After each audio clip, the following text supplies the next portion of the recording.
as you can, sorry for my crazy hair. I tried to put it in a bun and now it's all messed up. Whatever. So as you can see by the title, this is a little bit more serious. Oh my gosh, my hair is crazy. This is a little bit more serious. I know I had mentioned like a little while back about my health stuff that I've been going through, and that's kind of why I've been very scattered with my postings. I've been trying to stay on top of it, but it's been hard, you know, because I've had so many appointments now that things have kind of, like, COVID is still pretty crazy, but they were still able to start getting people's appointments in and stuff like that, and they've been wanting us to like get seen. So some of my appointments that were canceled for like 3 months finally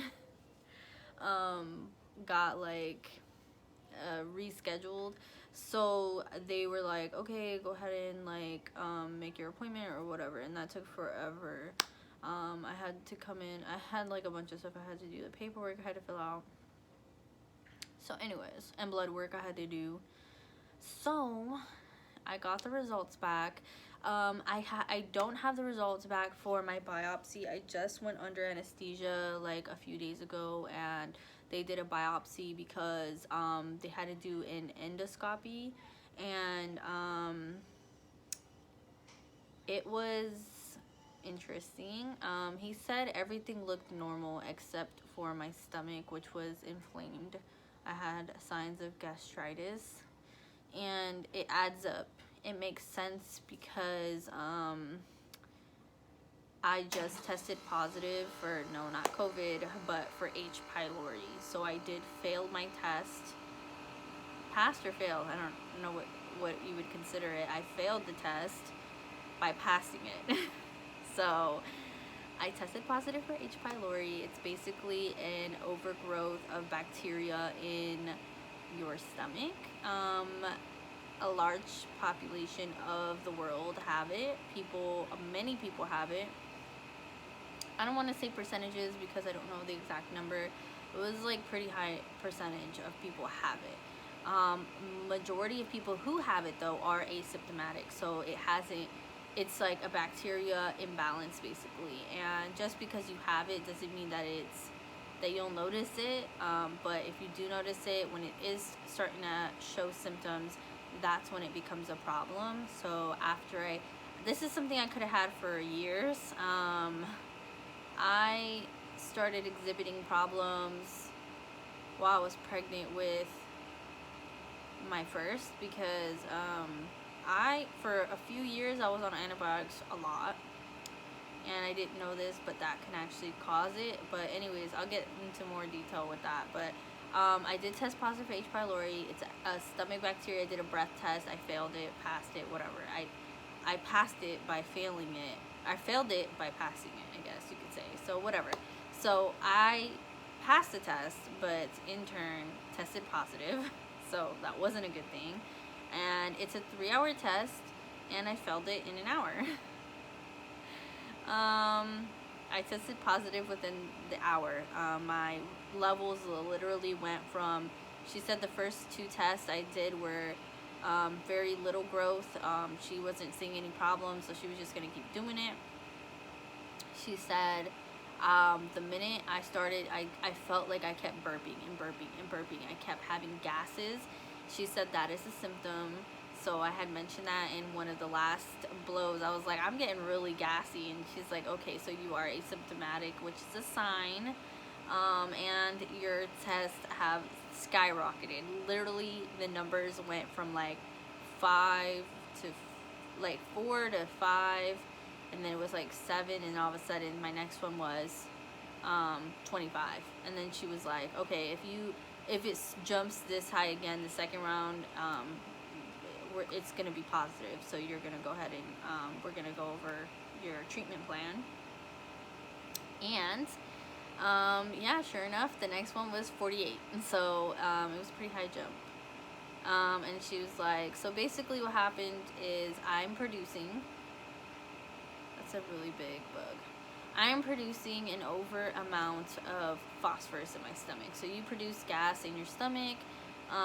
Your stomach produces these gases, but sometimes the bacteria produces too much because it's like it breaks down it's growing too much because of the food that you're eating.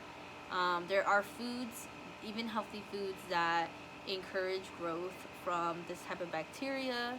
So I had to be put on a SIBO diet. Thus far, I have lost like 8 pounds being on this diet. I lost 6 pounds within the first 3 days because I can't have any carbs. I can't have any sugar. Certain fruits I cannot eat. Certain sweeteners I cannot have. Certain types of just like vegetables I can't eat. It's so limited. I can make another video of what the exact diet is that I have to follow. That way, for those of you who want to give it a shot and maybe help kind of subside some of your stomach pains, or just want to maybe do like a regimen as well. I have to be on this diet for 5 weeks to help. So basically, by being on this diet, I'm starving the bacteria so it doesn't encourage growth, while I'm on antibiotics, and the antibiotics are killing the bacteria. But I also have to take a probiotic, but it's a really strong probiotic. It's Florister, so I'm re-putting good flora back into my stomach when the antibiotics kills it all. So I have to take the antibiotics, and then an hour later I take my probiotic, and then it helps put good flora into my stomach. I did not know about this. I did not know. And you know what's funny? In high school was in nursing school, and I know what Florister is, and I know what it does for the stomach, but I didn't think, and I knew when you take certain medications that they do tell you to take it, but I didn't know this with a lot of like antibiotics, that you should do it every time you take an antibiotic. I was never told that. You know, I didn't know that. I mean, I was like clueless to it. So I took a lot of antibiotics one year because I had a toe infection, because I had an ingrown toenail that kept coming back, and I would get infected. It literally happened to me like every month. It would grow back, and I was literally, I literally want to say I at least had to take antibiotics like 5 different times within the span of a year or two. So I'm sure I killed the shit out of my flora. And ever since then, I noticed like progressively my stomach issues have gotten worse and worse and worse. And this last year, I was literally bedridden. My stomach hurt so bad. I was super fatigued. I felt like I had no energy, but then to top it off, I was like, my stomach was in so much pain all the time. Like, I was super gassy. I felt sick to my stomach. I would wake up with nausea every single day. The nausea's gotten better. I thought it was just something I was gonna have to live with forever. I was like, damn, like, I'm just gonna be nauseous forever. I kept thinking maybe it was like period related. My period has been off. I couldn't pinpoint it, and then I was finally like, I gotta get the stomach problem addressed. I do still have a gallstone the size of my gallbladder in my stomach, so that doesn't help. But I'm glad I got this under control, because just within the first 3 days, I literally was having like withdrawals from carbs and sugar. It was very painful. I was literally having shakes. And those 3 days were hell. I was so grumpy because I'm coming off everything. You're going from eating your body needs carbs and sugars. So for everybody, don't think that this is going to be something that you need to be on forever. Your body needs carbs. Your body needs sugar to survive, because that's how you produce your quick energy. And then you have your fats that are kind of like a stored energy. Those are something that your body's going to use over time if you're doing like really heavy workouts or doing excessive work. That's when those stores kick in. And then obviously, after that, if you don't have any fat and you don't have any of that, it's going to start taking your muscle. But that's like excessive. Like that, you got to be like not having a lot of energy at all. But anyway, so yes. So you need carbs, you need sugar. But in order to kill this bacteria, I needed to eliminate carbs and sugar because it feeds it. It literally it causes it to triple and grow very rapidly. So I had to get rid of that. And then there are certain foods that have these things called FODMAPs, FODMOPS, and they're irritants. They're stomach irritants, and it's a protein that does the same thing. It feeds the bacteria, but it can also irritate your stomach. So foods that were high in like FODMAPs, I don't know if I'm saying that right, but whatever. Foods that were high in that, I actually had to not eat a lot. So I can't eat certain foods. Like I cannot have any plantains, any yuca. I cannot eat any rice because it's carb. I can't eat any starches. No potatoes at all. No of any kind. No sweet potato. No nothing. I can't. And if I eat broccoli, it's like 1.6 ounces of broccoli I can eat. If I eat like melon, it's like half the melon. It's if I like, and that's you can't eat watermelon. You can only eat the regular melon, the green melon, and I think cantaloupe is even less than that. It's certain amount of grams. When I get my paper again, I don't know where I put it, so when I find it, I will do like a diet video where I talk about the SIBO diet and what foods can you eat, how have I been surviving. I haven't. That's honestly I haven't. I'm starving all the time. I feel hungry all the time. Because my diet has always consisted, I'm Mexican and I'm Japanese, and rice is literally my number one carb that I eat all the time. Every single day I eat rice every day, so that has been hard to cut that off. And honestly, when it comes to taking something away from myself, I can say that I'm pretty disciplined in that area. If I can't eat it, I won't.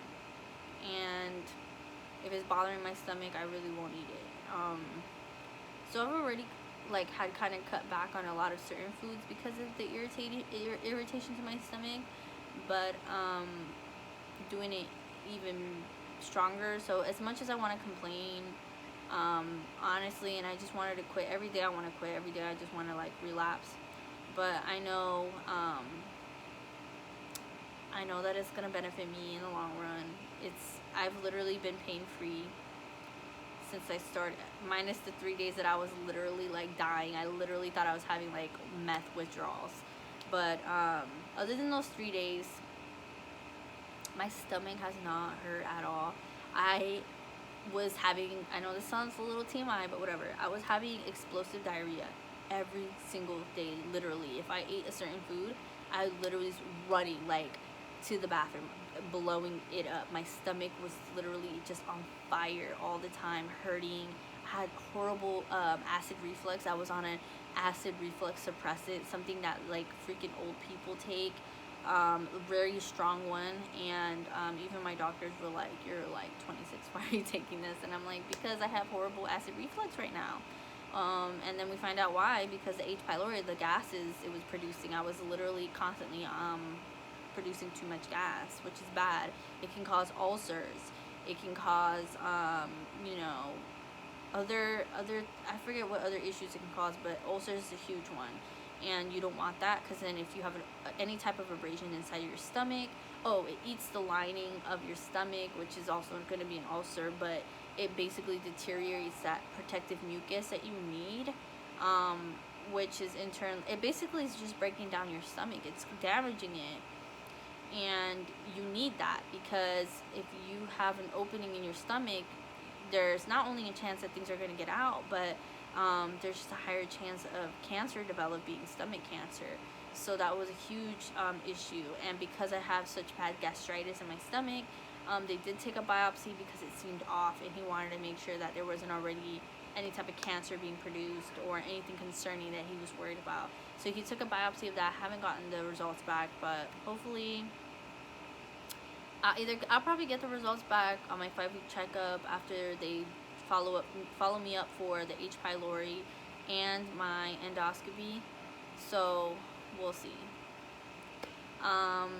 it's been a journey. I'm just happy I found this out. And you know, for those of you wondering my symptoms, it started off with just you know, irritation. Certain foods would irritate my stomach, I'd be on the bathroom. Certain foods would give me a stomach ache. I was getting migraines. I was just bloated all the time. Bloat is a huge one. My stomach, I literally looked 9 months pregnant all the time. Except for first thing in the morning when I didn't eat anything for obviously like 8 hours while I'm sleeping. But the minute that I put anything in my mouth, my stomach, I look pregnant. The bloat has gone away. Take care of your stomach, you know, take care of your body. And if you think something is wrong, push for you to get seen. And if your doctor, your primary care physician is not your advocate, then you need a new primary care. I was lucky to find somebody that was able to provide me with the right people. He gave me a really good doctor recommendation, and I took it, and I've been lucky that I'm blessed to find the doctor that is very innovative, young, and he's very, not super young, but I mean like young in his mind, young in the way he operates, you know. He has a lot of awards for what he does because he, you know, some doctors are, you know, very complacent with where they are, and some want to know the new things, want to be on top of everything. And not a lot of doctors know about these breath tests. It's surprising how many don't, and know that you can test for those gases and see the abnormalities in your stomach changes. There's so much more that goes into your stomach than just doing like a colonoscopy or an endoscopy. There are so many different variables in it, you know. And if you feel like there's something off, get it looked at, because you never know. That could save you, that could save your body, and it could prevent you from having some long-term issues that you're never going to be able to get rid of, some long-term damage that you might not be able to save yourself from. So do yourself a favor, get looked at, because I'm the worst when it comes to that stuff. But let me know what you think, and let me know if you want to know any other information. I've still been working out. I've still been, I am down 8 pounds, and I can show you guys some before and after pictures and differences of not just the weight that I've lost, but the bloat that has gone down. It's pretty tremendous difference. So thank you guys so much for subscribing to my channel, but the pictures will be here as I'm talking. And I'm going to make a diet version video of this, so stay tuned, subscribe to my channel, and I'm gonna get a little more in depth of what I can eat. And a SIBO diet, the similar FODMAP diet, there also is an IBS diet. So if you do have an irritable bowel syndrome, or you believe you do, get it looked at. That's a little bit harder to diagnose if you do have IBS, but there is a diet for that, and it's very similar to the one I'm eating. A little less restricted, but because you can eat carbs on an IBS diet, you just there's certain foods they want you to stay away from, like irritating foods. So thank you so much for subscribing to my channel. Thank you for staying tuned with me, and thanks, you guys. Go ahead and hit the subscribe button if you're not already subscribed. Stay tuned for the remainder of these videos, and I will keep you posted as much as possible on this journey and this experience that I've been on. It's been a crazy, wild ride, and I never thought in a million years I would have anything like this, and here I am. So see you guys.